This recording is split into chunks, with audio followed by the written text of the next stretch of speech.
아마 여러분들도 기도 중에 하나님께서 두려워하지 말고 기도에 온전히 힘쓰라 하는 응답을 받으시고 계신 줄 믿습니다. 하나님께서 저에게 최근에 거의 한 달 가까이 계속해서 그런 마음을 주십니다. 그리고 주변에 기도하는 분들 또 목사님들을 만나면 한결같이 하나님께서 기도 중에 두려워하지 말고 기도에 더욱 힘쓰라. 하나님께서 행하실 크고 놀라운 일이 있을 것이라는 마음을 주십니다. 우리 감리교회를 위해서도 그랬고 또 우리 나라를 위해서도 그렇습니다. 여러분, 정말 지금이야말로 기도해야 할 때입니다. 지난번에 부흥을 앞두고 기도의 우물을 파라, 부흥의 우물을 파라 하는 말씀을 주셨습니다. 근데 이제는 연말 연시 2개월 동안 전심으로 온 교우들이 하나님 앞에 기도하라 하는 말씀을 주십니다. 이건 주님이 주셨다고 저는 믿습니다. 여러분, 이 2개월 동안의 기도가 하나님께서 하신 많은 일들을 우리로 경험하게 하고 또 보게 하실 것입니다. 실제로 예수님께서 우리에게 엄청난 약속을 하셨습니다. 우리가 예수님과 똑같은 일을 할 것이라. 그리고 예수님보다도 더 큰 일을 할 것이라. 믿어지지 않는 이 약속이 어떻게 우리 가운데 이루어질 것인가? 두 가지를 통해서 이루어집니다. 하나는 기도와 또 하나는 성령의 역사입니다. 기독교 역사상 예수님이 하신 일이 교회를 통해서 그대로 이루어졌고 더 많은 일이 이루어졌습니다. 기도와 성령의 역사를 통하여 그리 되었습니다. 성령이 제자들에게 임하기 전에 제자들은 모여서 오로지 기도에 힘썼다고 그랬고, 그들이 성령을 받고 난 다음에도 그들이 모여서 계속해서 기도에 힘썼다고 성경은 말하고 있습니다. 기도하면 성령님의 역사하심을 경험하고 항상 하나님은 우리를 통해서 당신의 일을 이루시기를 원하셨습니다. 이제 우리가 그 일을 경험하게 됩니다. 우리가 만약에 어려움을 겪었다면, 또 우리 눈앞에 아주 어려운 일이 생겼다면 그것은 하나님께서 우리를 기도하는 자리로 내어 모시는 역사라고 여러분이 해석하시기 바랍니다. 도무지 마음이 불안해서 밤에 잠이 안 온다, 그러면 수면제 드시지 마시고 기도하시기 바랍니다. 기도 시간이라고 생각하시고, 마음이 두렵고 너무 염려가 되면 그러면 그때는 기도할 시간이라고 생각하시고 기도하시기 바랍니다. 저는 오늘 설교를 통해서 하나님께서 주시는 한 마음을 여러분에게 나누어야 하겠습니다.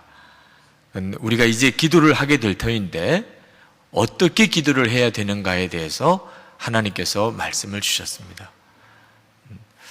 우리가 본문을 읽어 내려가면서 성경 말씀을 제가 풀어 설명을 드리지만 하나님이 꼭 무슨 정한 스케줄에 따라 말씀을 주시는 것처럼 그렇게 주시는 말씀을 느낍니다. 이제 우리가 아주 큰 기도 집회를 앞두고 있는데 도대체 어떻게 기도해야 성령의 놀라운 권능을 우리가 받을 수 있는 것인지, 우리 개인도 가정도 교회도 우리 나라에도 하나님의 부흥은 어떤 기도를 통하여 일어나는 것인지에 대해서 오늘 말씀하시는 것입니다. 우리가 120문도가 마가다락방에서 열흘 동안 전심으로 기도해서 그들에게 성령이 임했다고 다 알고 있습니다. 그러나 이 마가다락방에서 열흘 동안의 기도를 단순히 열흘 동안 기도했더니 하나님이 성령을 부어주셨다고 해석하면 안 됩니다.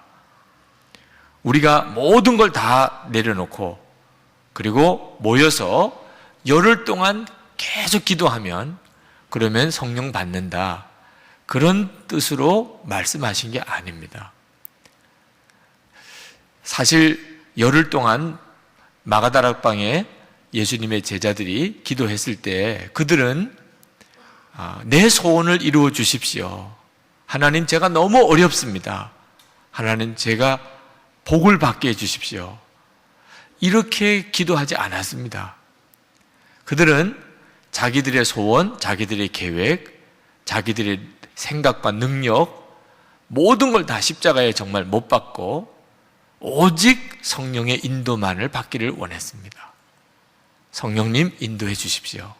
주님 어떻게 할까요?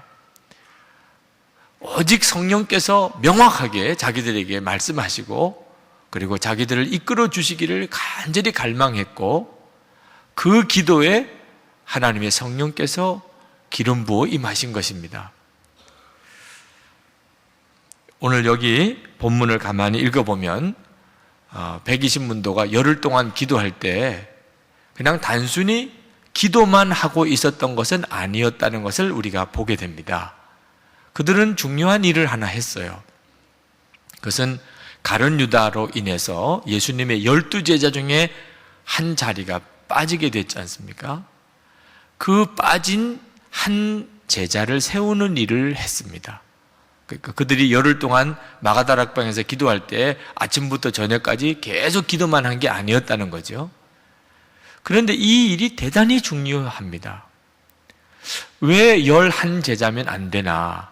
왜 꼭 한 제자를 더 세워야 되나? 예수님이 12제자를 세우셨는데 그것은 어떻게 제자들을 뽑다 보니까 12명이 된 것이 아니었다는 거예요. 12명이 중요한 숫자입니다.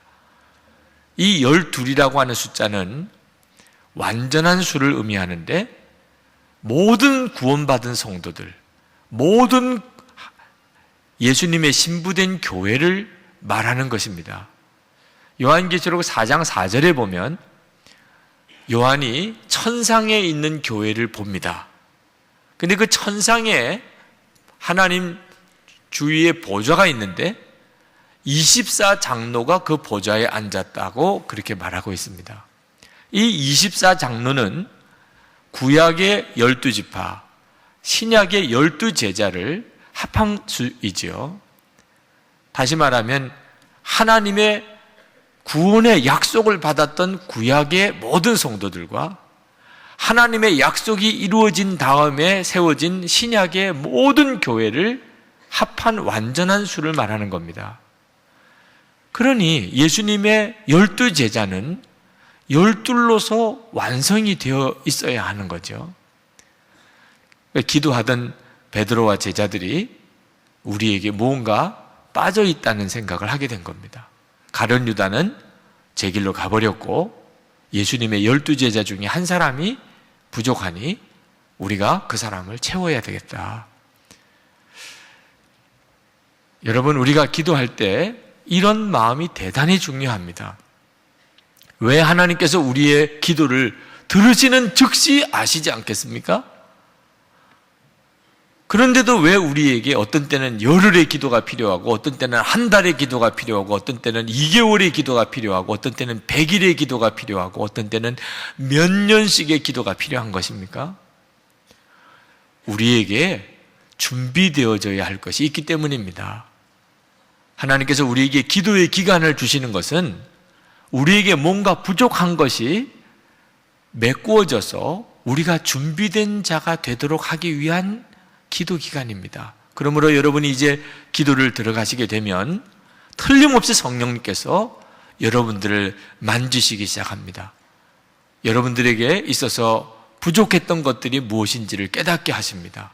회개해야 될 것이 무엇인지를 주님이 회개케 하실 것입니다. 만약에 여러분들이 영적으로 무언가 부족하다면 반드시 그것을 메꾸게 하실 것입니다. 그 기도 기간에 그렇게 하실 것입니다. 그리고 오직 주님만이 나를 이끌어 주시기를, 그리고 지금도 나와 함께 계시는 주님, 제가 이제부터는 예수님으로 살기를 원합니다 하는 그런 간절한 갈망을 하나님께서 여러분들에게 일으키실 겁니다. 그리고 하나님의 때에 하나님이 강력한 기름 부음을 개인적으로 온 교회에 그리고 이 민족에게 하나님이 허락해 주실 것입니다. 여러분, 기도할 때 그러므로 날짜만 채우는 그런 기도를 하면 안 됩니다. 저는 성도들이 형식적으로 이렇게 기도하는 일, 형식적인 어떤 기도 만능주의에 빠지는 것이 더 위험하다는 것을 목회하면서 알았습니다. 100일을 작정하고 기도하고 시작한 사업이 안 될 수 있습니다. 40일 금식하고 개척한 교회도 부흥 안 될 수가 있습니다. 하나님은 어떤 날짜를 채운 것에 대해서 중요하게 여기지 않기 때문입니다. 제가 어느 성도님 만나서 어려움을 겪고 있을 때 기도는 하셨습니까? 라고 물었더니 기도했다. 어쩔래? 꼭 이런 태도로 아주 격한 반응을 하시는 분을 보았습니다. 기도해도 안 되더라 그 말이죠.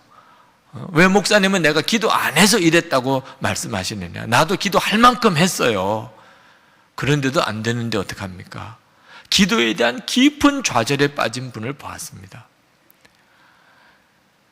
어떤 분들은 기도가 교만이 된 분도 있었어요. 새벽 기도하는 것이 공적처럼 그렇게 되어진 분도 보았어요. 어떤 성도는 새벽 기도 안 하는 분들에 대해서 새벽 기도도 안 하는 것들이 이런 표현을 쓰시는 것을 본 적도 있습니다. 무서운 교만이 되었어요. 나는 새벽 기도 하루도 빠지지 않고 새벽 기도 드린다 하는 것이 그 사람에게는 무서운 교만이 되었습니다. 이런 식으로 기도하는 것은 오히려 기도에 대한 더 깊은 좌절을 가져옵니다. 기도해도 안 된다 하는 깊은 불신을 경험하는 거죠. 형식적인 기도 만능주의는 그것은 성경을 정확하게 읽지 못했기 때문입니다. 마가다락방에 성령이 임하기 전에 그때 120문도들은 어떻게 기도했나? 그들은 철저하게 하나님 앞에 하나님의 역사만 이루어지기를, 주님이 모든 것을 주장해서 이끌어 주시기를, 내 생각, 내 계획, 내 판단, 내 능력은 철저히 십자가에 못 박고 주님만 구하고, 그리고 자기들이 부족한 것이 무엇인지를 메꾸는 일을 하면서 기도를 했다 그 말입니다. 120문도가 부족한 한 사람의 사도를 세우기 위하여 제비뽑기를 했습니다. 여러분, 제비뽑기에 대해서 어떻게 생각하세요? 사도를 뽑을 때 제비를 뽑았습니다. 이 제비뽑기라는 방법은 구약 성경에도 여러 군데 나옵니다. 하나님의 뜻이 무엇인지 알기 원할 때, 그때 흔히 제비뽑기를 했습니다. 예를 들어서 어떤 땅을 지파에게 나누어 줄 때, 이 어느 땅이 어느 지파에게 가야 되나 제비뽑기로 했습니다. 제사장들이 당번을 정할 때, 또 어떤 사람이 하나님이 지목한 사람인지 알고 싶을 때 제비뽑기를 썼었어요. 이집트에 있는 콥틱 교회, 거기는 총대주교를 뽑을 때 마지막까지 이제 후보자로 올라온 사람을 최종적으로 한 사람을 정할 때 어린 아이가 제비를 뽑게 해서, 그래서 그 제비 뽑은 것으로 그 사람을 대주교로 임명하는 일도 있습니다. 제비 뽑기는 교회 역사에도 많이 사용되었어요. 잠언 16장 33절에 사람이 제비를 뽑으나 이를 작정하기는 여호와께 있느니라 하는 말씀이 있습니다.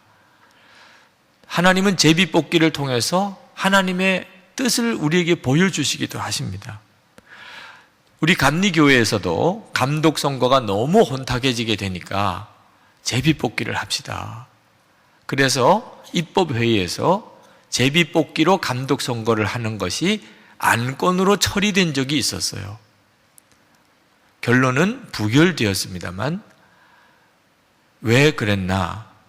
제비 뽑기라는 방법이 너무 무식한 방법처럼 보이니까, 비합리적이고, 그리고 어리석은 방법처럼 보이고, 그리고 무책임한 방법처럼 여겨졌기 때문에 제비뽑기가 안 된다, 그렇게 부결이 되었어요. 제비뽑기로 선출된 감독이 무슨 권위가 있겠는가, 그런 말도 있었습니다. 그러나 우리가 어떤 말이든지 어떤 판단이든지 참 조심해서 해야 합니다.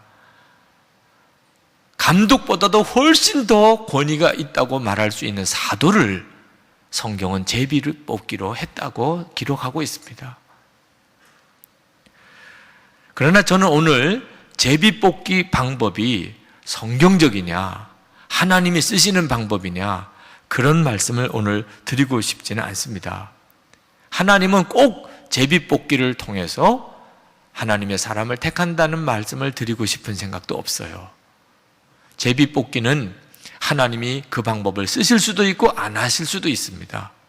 만약에 우리가 어떤 절차가 복잡하기 때문에 또는 귀찮아서 또 어떤 경우에는 호기심 때문에 어떤 경우에는 재미삼아 제비 뽑기를 한다면 하나님의 뜻과 전혀 다른 결과를 가져오게 될 것입니다. 우리가 제비 뽑기라는 방법을 120문도가 사용했던 것에서 정말 보아야 하는 것은 그 120문도가 자기들이 결정하지 않겠다고 한 거예요. 우리들의 판단과 생각으로 결정하면 안 된다고 그들은 생각했다는 거예요. 오직 하나님이 결정해 주십시오. 그런 간절한 사모하는 마음 때문에, 그리고 하나님은 반드시 우리를 통해서 역사하신다고 믿는 확신 때문에 그들은 제비뽑기라는 방법을 택했던 거라는 거죠. 제비뽑기 방법이 중요한 것이 아니고 그 동기가 무엇이냐 하는 겁니다. 120문도는 하나님이 정말 살아계셔서 자기들과 함께 계시고 그리고 자기들이 하는 일들을 통하여 역사하신다는 분명한 확신을 가지고 있었어요. 그래서 그들은 자기들이 결정한 것이 아니고 하나님이 결정해 달라는 뜻으로 제비뽑기라는 방법을 썼던 겁니다. 이것이 기도예요, 여러분. 우리가 이제 하나님 앞에 특별 기도 기간을 정하고 자신의 문제, 교회 문제, 나라 문제를 가지고 이제 기도를 하게 될 텐데, 기도는 날짜 수를 채우는 게 아닙니다. 며칠 기도했냐가 중요한 게 아니에요. 기도가 결국은 나 자신에 대한 생각과 계획과 판단과 소원을 정말 십자가에 못 박고 하나님 인도해 주세요. 하나님 결정해 주세요. 하나님이 하라 하시면 저는 무조건 순종입니다. 이런 마음이 되었나 하는 거예요.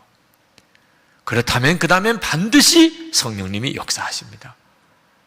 우리의 마음의 중심이 준비되면 하나님은 반드시 역사하세요.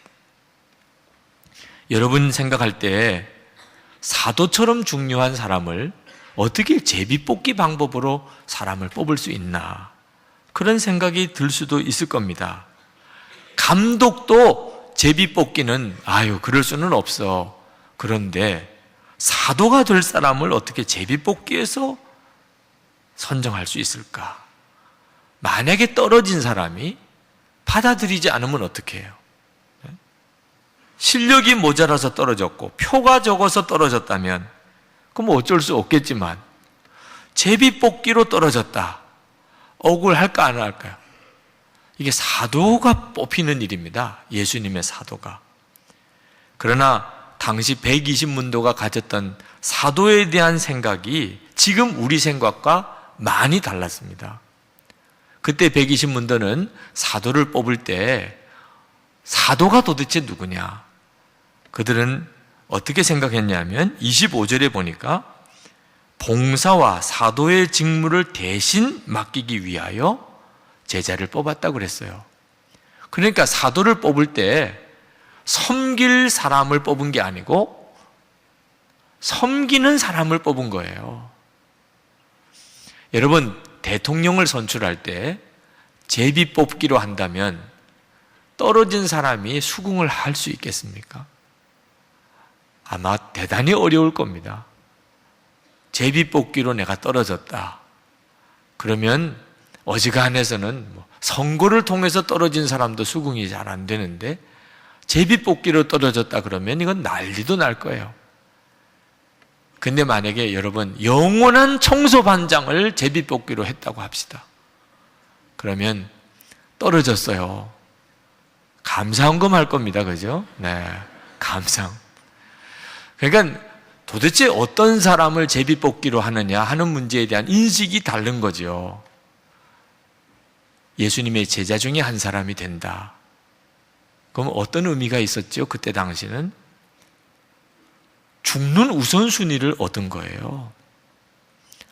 십자가를 질 우선순위를 얻은 겁니다. 예수님처럼. 그때 당시에 유대교 당국자들이 예수님의 잔당을 찾아서 똑같이 감옥에 넣고 죽이려고 혈안이 되어 있었던 때입니다. 그때 예수님의 제자다. 그 말은 먼저 죽는 순서예요. 그러니 예수님의 제자로 안 뽑혔다. 감사할 일이죠, 오히려. 사람의 생각으로 하면. 예수님의 사도가 된다는 것. 그것은 죽음을 각오해야 되는 일이었어요. 여러분, 이것이 지금 우리 교회 안에 직분에 그대로 적용이 돼야 됩니다. 이제 12월 둘째 주면 당회를 하고 교회가 집사와 권사와 장로를 세우고 그리고 교회 각 부서에 이제 책임자들을 임명을 하게 됩니다. 그런데 이 교회 직분과 모든 직책이 명예나 권력이 아니에요. 이건 섬기는 사람을 뽑는 거고 먼저 순교할 사람을 세우는 겁니다. 이 점을 분명히 하면 시험될 일이 없어요. 된 사람도 그것 때문에 특별히 자랑하고 기쁠 일도 아니고 그건 죽을 각오를 먼저 해야 하는 거니까. 안 되었다고 그것 때문에 시험 들고 화날 일도 아닙니다. 만약에 직분이나 교회 직책 문제 때문에 시험이 생겼다면 그는 이 교회 직분이나 직책을 명예로 생각하고 있는 사람입니다. 그 생각이 교회를 어렵게 만드는 거예요. 교회를 교회답지 못하게 만드는 것입니다. 만약에 사도라고 하는 직분이 정말 대우받는 직분이고 명예로운 직분이라고만 생각했다면 이때 큰 시험이 났을 겁니다. 시험이 났다면 성경이 기록이 되었을 거예요. 사도행전을 읽어보면 초대교회 당시 때 교회 시험거리가 다 기록되어 나옵니다.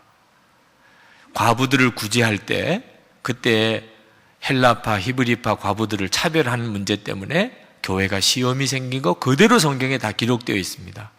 아나니아와 삽비라가 헌금할 때 거짓말로 속여서 헌금한 것 때문에 헌금하고 그 자리에서 죽은 사건이 있었는데 그것도 다 성경에 기록되어 있어요. 예수님의 제자 중에 한 사람을 뽑는 일로 인해서 시험이 생겼다면 기록되었을 거예요. 그런데 성경에 기록이 안 나옵니다. 시험이 없었다는 이야기죠. 그러나 실제로 보면 큰 시험이 될 만한 일이었어요. 120문도가 예수님의 제자 한 사람을 보충하는 일을 할 때 아무나 자격을 준 게 아닙니다. 120명이 다 자격이 있다고 제비 뽑은 거 아닙니다. 그들이 조건을 명확하게 했어요. 22절에 보면 예수님께서 요한에게 세례 받을 때부터 승천하실 때까지 항상 예수님과 함께 다니던 사람, 그런 사람이어야 제자 중에 한 사람으로 들어올 수 있다. 그렇게 그들이 조건을 정했어요. 이런 조건을 충족할 수 있는 사람이 몇 사람이나 됐겠습니까? 예수님이 요한에게 세례받을 때부터 예수님이 십자가에 죽고 부활하시고 승천하시는 모든 과정에서 제자들과 항상 함께 있었던 사람, 그들이 12제자로 뽑힌 것도 아니었기 때문에 이름 없이 제자들처럼 예수님과 함께 다니고 있었다면 진짜 훌륭한 사람이죠. 예수님이 너희들은 내 제자다 이렇게 12명을 세운 사람이라야 예수님을 끝까지 따라다닐 무슨 기분도 있었지 않겠습니까? 예수님이 너는 내 제자라고 말씀도 안 하셨는데 예수님을 그렇게 따라다녔다면, 이름도 없이 그렇게 주님을 섬겼다면 제자가 될 자격이 충분하죠. 그런 사람이 있다면 그 사람을 예수님의 제자로 뽑자. 그런데 문제는 한 사람이었다면 문제가 없었겠죠. 그럼 그 사람만 뽑으면 되는데 두 사람이 생긴 겁니다. 자기들이 가만히 살펴보니까 두 사람이 그런 자격이 있어요. 한 사람은 요셉이고 한 사람은 마띠아입니다. 그런데 성경을 읽어보니까 이 두 사람 중에 요셉이라고 하는 사람은 누가 보아도 예수님의 제자로 뽑히기에 자격이 있어 보였어요. 요셉에 대해서는 그 설명이 길게 나옵니다. 두 사람에 대해서 언급하면서 요셉은 바사바라고도 하고 유수도라고도 하는 요셉이라고 그렇게 소개합니다. 이 바사바라고 하는 말은 사바의 아들이라는 뜻이에요. 왜 굳이 바사바라는 이름을 넣었나? 이 성경을 읽는 사람들에게 바사바라고 하면 누구든지 알 수 있다는 뜻이죠. 사바라고 하는 사람이 당시에 유명한 사람이었고 사람들이 다 알던 사람이었어요. 그래서 그 사바의 아들 요셉 있잖아. 그래, 맞아. 그 사람, 이렇게 되는 사람이었다는 겁니다. 그리고 유수도라고 로마식의 별명을 하나 더 가지고 있었어요. 유수도라고 하는 말은 정의 또는 올바른, 의로운 이런 의미를 가지고 있습니다. 그러니까 어떤 일에 대해서 판결 내려주는 일을 했던 사람, 어떤 게 옳으냐 그러냐, 어떤 게 바르냐 하는 식견도 가지고 있었고 그런 판결 내려줄 수 있는 사람이라는 뜻이죠. 그러니까 요셉이라는 사람은 그때 당시에 120문도들 사이에 대단히 존경받았고 또 인정받았고 누구나 보기에 이 사람이 제자가 되었으면 좋겠다 그랬던 사람이라는 말입니다. 그런데 마띠아라고 하는 사람은 이름밖에 나오지 않아요. 그 말은 마띠아에 대해서는 사람들이 별로 관심이 없었고 너무 평범하고 특별히 뭘 소개할 만한 게 없었던 사람이라는 거죠. 자, 만약에 그들이 투표를 했다면 당연히 요셉이 되었을 겁니다. 1순위로 올라온 사람이에요. 그렇지만 그들은 하나님 앞에서 우리 판단이 무슨 유익하겠습니까? 우리가 보는 관점이 그게 얼마나 옳겠습니까, 하나님? 우리는 우리의 생각과 판단 다 십자가에 못 박았습니다. 우리는 예수님과 함께 이미 우리 옛사람은 다 죽었습니다. 주님이 결정해 주십시오, 주님이. 우리가 보니까 유력한 요셉이라는 사람도 있지만 마띠아라는 사람도 우리 주님과 우리와 늘 같이 지금까지 한결같이 동행했던 사람이니 하나님 이 두 사람 중에서 주님이 판단해 주십시오. 그렇게 하고 기도를 했어요. 24절에 저희가 기도하여 가로되 무사람의 마음을 아시는 주여 이 두 사람 중에 누가 주의 택하신 바 되었습니까? 그렇게 간절히 기도했습니다. 예수님이 제자를 세울 때도요, 예수님 당신이 세운 거잖아요. 그런데도 누가복음 6장 12절에 보면 그 제자 세우기 전날 밤에 밤이 맞도록 기도하신 다음에야 그리고 제자를 임명하셨습니다. 그러니 120문도도 똑같이 한 겁니다. 예수님께서 결정해 달라고 제비뽑기 방법을 정하고 그리고는 유력한 후보 두 사람을 뽑아 세우고는 하나님께 맡겨드리는 기도를 한 다음에 그 다음에 이제 제비를 뽑은 겁니다. 그랬더니 마띠아가 나온 거예요. 아마 깜짝 놀랐을 겁니다. 자기들의 생각과 너무 다르니까. 시험 들 만한 결과지요. 만약에 사도 직책이 그때 당시에 누구나 다 부러워하는 직책이었다면, 누구나 다 되고 싶은 자리였다면 요셉이 가만히 있을 수 있었겠습니까? 예수님의 12제자의 한 사람, 이게 얼마나 영광스러운 자리입니까? 만약에 그때도 그런 그랬다면 요셉이 가만히 있었겠어요? 아니, 나만한 자격이 또 누가 있습니까? 요셉은 몰라도 주변에 있는 사람이라도 들고 일어나지 않았을까? 근데 아무 시험이 없었어요. 그 이유는 그 사도의 직책은 순교하는 직책이었기 때문입니다. 실제로 마띠아는 순교했다고 기독교 역사에 나옵니다. 유대 지방을 다니면서 복음을 전하다가 돌에 맞아 순교했다는 일설도 있고 에티오피아에 가서 복음을 전하다가 거기서 순교했다는 일설도 있지만 하여튼 순교했다고 나옵니다. 여러분, 예수님의 제자로 살기가 오죽 힘들어 보였으면 가룟 유다가 예수님을 은 30에 팔고 그리고 자살했을까요? 가룟 유다가 똑똑한 사람 아닙니까? 그래서 재정을 맡은 사람 아니에요. 가룟 유다는 평생 이기적인 사람입니다. 자기 중심의 사람이었어요.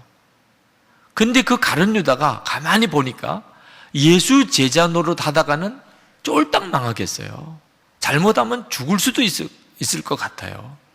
그래서 가룟 유다가 내가 예수 제자 다 버리고 그리고 은 30에 팔아서 내 살 길 찾아가야 되겠다. 그랬다면 당시에 예수님의 제자가 된다는 길은 죽는 것과도 같은 것이었죠. 여러분, 우리가 교회 임원이 되었어요. 집사가 되고 권사가 되고 장로가 되는 것이 참 귀한 직분입니다. 그런데 왜 귀하지요?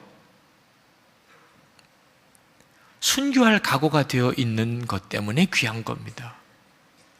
교회의 직분을 맡았고 직책을 맡았다면 내가 주님을 위해서 죽어야 할 때 먼저 죽는 순서를 받은 거예요.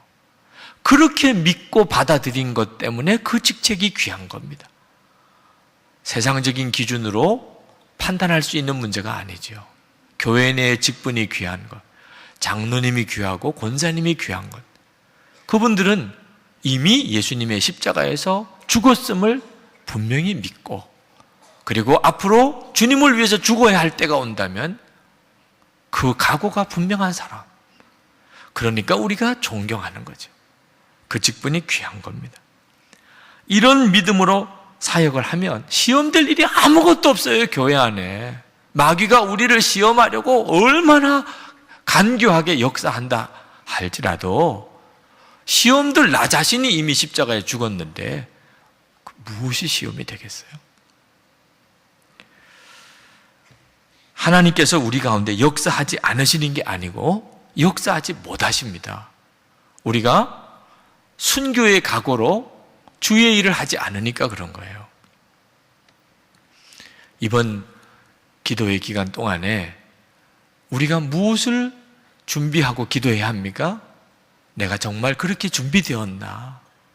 예수님 한 분이면 충분하고 나는 예수님과 함께 정말 죽었고 이제는 예수님이 진짜 내 주님이라고 그렇게 분명하게 고백할 수 있는 그런 사람이 되었나? 기도 중에 여러분이 만약에 그러지 못하다면 이번에 준비해야 합니다. 여러분 11월 달 생명의 삶 큐티 책자를 혹시 자세히 읽으셨다면 거기에 책 하나가 소개된 것을 보셨을 겁니다.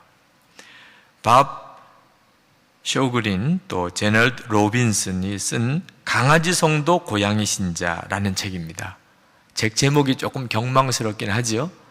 네, 양해하고 들으시기 바랍니다. 이 밥 쇼그린이라는 사람이 강아지와 고양이를 애완동물로 길러보니까 이 두 동물이 너무너무 주인을 향한 태도가 다르더라는 거예요. 강아지는 일터에서 집에 돌아오면 열렬한 영접위원이에요. 오직 주님 한 분이에요. 주인 한 분. 그냥 오직 주님으로 인하여 자기는 무조건 기쁜 거야. 그래서 강아지만 보면 감동을 받는 겁니다.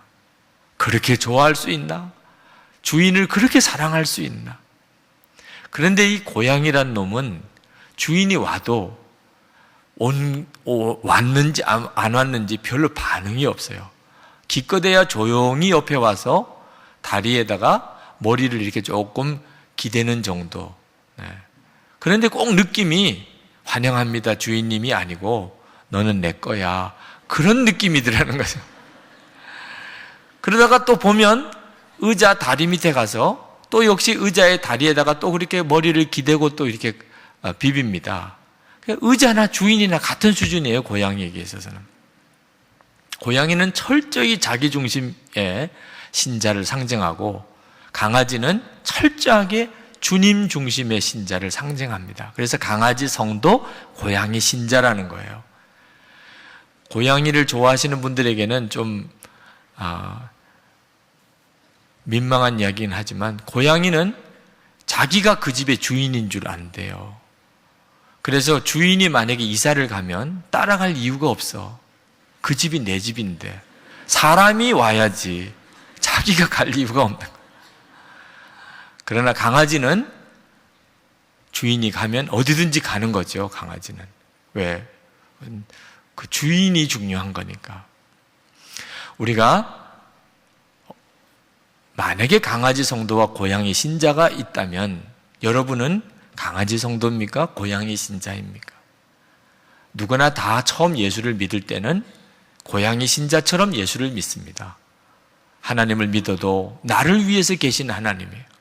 나를 축복하시는 하나님입니다. 그러나 그런 믿음으로 여러분 언제까지 갈 수는 없잖아요. 하나님께서 우리를 통해 역사하시려면 하나님 중심의 성도가 되어야 합니다. 내가 존재하는 이유는 하나님의 영광을 위해서 그렇습니다. 나는 오직 하나님을 기쁘시게 하기 위해서 살기를 원하는 그 마음의 중심이 분명해야 하는데 이것이 기도를 통하여 준비되어야 하는 겁니다. 여러분, 오늘 말씀의 주제는 제비뽑기가 아닙니다. 120문도가 성령 받기 전에 기도했다고 그러는데 그들은 어떻게 기도했냐 하는 겁니다. 그들은 그저 날짜만 열흘을 채운 게 아니었고 그들은 정말 마음의 중심으로 자기들이 부족한 것이 무엇인지 돌아보고 그것을 메꾸고 기도했어요. 그리고 그 과정에서도 그들은 철저히 주님만 결정해 주시기를, 자기들의 생각, 계획, 꿈, 자기들의 능력, 자기들의 경험 전부 십자가에 못 박고 오직 주님이십니다. 주님이 결정해 주십시오.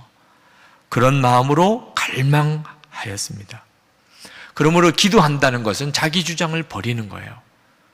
자기의 계획을 십자가에 못 박는 것이 기도입니다. 우리가 이제 기도할 때 그렇게 기도하자는 거예요. 어제 어느 목사님이 찾아오셔서 어떤 일을 의논하고 가시면서 최근에 어느 목사님을 만났는데 유기성 목사가 너무 변했더라고 이야기를 하더라. 그 이야기를 전해주고 가세요. 요즘에 목사님 많이 변했다는 이야기가 주변에 돈다는 거예요. 그래서 뭐가 어떻게 변했는데 그렇게 말씀하십니까?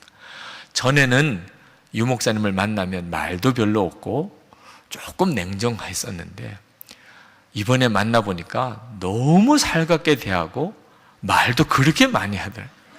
그래서 유기성 목사가 너무너무 변했다고 그런 이야기를 사람들이 하더라. 제가 그 말을 듣고 너무 창피한 마음이 들더라. 내가 도대체 전에는 어떻게 했길래 그런 이야기를 내가 다 들었을까? 사실 성격적인 문제죠. 제 성격적인 문제지만 그 목사님을 배웅해 드리면서 하나님께서 그 목사님을 통해서 제게 말씀하시는 것이 있다는 것을 느꼈습니다. 변화되어야 될 게 있는 거예요. 하나님께서 무언가를 하시기 위해서 우리 안에 하나님은 기다리고 계시는 것이 있어요. 그저 날짜 채워 기도만 할 게 아니고 하나님, 제가 무엇을 변화받아야 합니까? 제게 있어서 지금 빠져 있는 게 뭡니까? 우리 안에 가룟 유다의 요소가 있어요. 철저히 자기 중심으로만 하나님을 바라보는 그런 사람들은 나중에 하나님도 배신하고 떠날 수 있는 요소가 있어요. 우리 안에. 결국은 가룟 유다는 자기 길로 가버리고 맙니다. 그 자리를 마띠아로 채워요. 마띠아는 순교자가 될 사도의 직책을 받았을 때 그들은 그걸 받았어요. 누구는 버리고 떠나는 자리를, 누구는 감사함으로 받았어요. 우리가 그리 되어야 하는 겁니다. 하나님은 부흥을 주시기 전에 먼저 성결의 준비를 시키시고, 하나님은 성령의 강력한 역사를 이루기 전에 우리가 정말 성령님께 복종하기를 원하는지를 먼저 보시는 것입니다.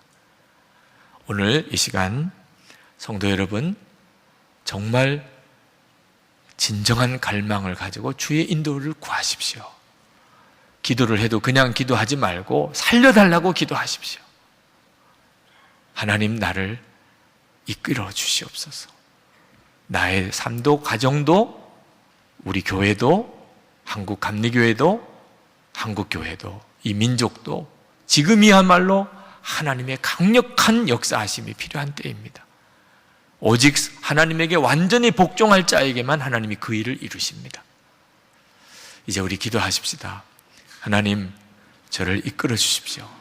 제가 주님께 완전히 순종하겠습니다. 하나님, 저를 이끌어 주옵소서.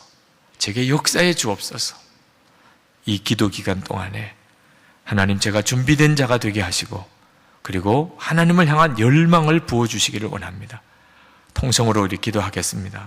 은혜와 사랑에 충만하신 아버지 하나님, 이 시간에 주께서 친히 사랑하는 모든 성도들을 주의 능하신 손에 사로잡아 주시고 역사해 주시기를 원합니다. 아버지, 사모합니다. 하나님, 갈망합니다. 하나님, 소원합니다. 아버지, 주관해 주시기를 원합니다.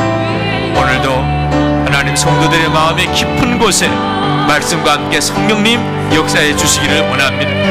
하나님, 120문도처럼 주의 성령의 역사하심을 저희들이 기다립니다. 주의 약속하심이 우리에게 주어져 있음을 믿습니다.